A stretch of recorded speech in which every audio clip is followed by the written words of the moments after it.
Well, believe it or not, there is a tax deadline approaching. It's October 15th. If you filed an extension this year, well, your time's up. Dan Cummins joins us tonight with more on stretching your dollar. Dan?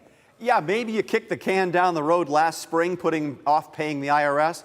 October 15th is the end of your procrastination. Beyond that, you'll have to pay interest on what's owed. But you can file and talk to the IRS and arrange payments. But if there's one thing I can tell you about even next year, plan ahead. We all think we know all the money that comes in the door, but when I'm asking you in March of 2022 what you received May of 2021, everyone's eyes rolls back in their head and they're like, I think it was this. Nicole Duhart from Jackson Hewitt in Toledo has probably seen it all, but things have gotten real complicated with taxes during the pandemic, a lot of moving parts. A tax professional will know how to file, what's deductible, and maybe find money you may have left on the table. Start getting your documents together now, so that way when your tax forms come, all the ancillary forms are already together. Because like you said, some people got into the workforce, re-entered this year late, so they're going to have unemployment form for the first time, along with the W-2. And then you have some people who received grant money and they're trying to figure out, is this, PPP money, is it taxable? Do I have to start paying this back?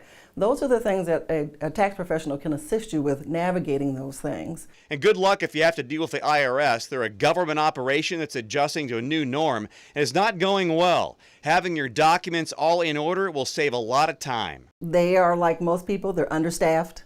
A lot of people are still working from home.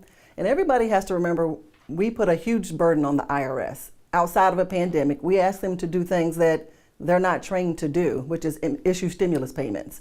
They're used to processing tax returns, and that's it, and issues surrounding it. So now we're having them issue payments.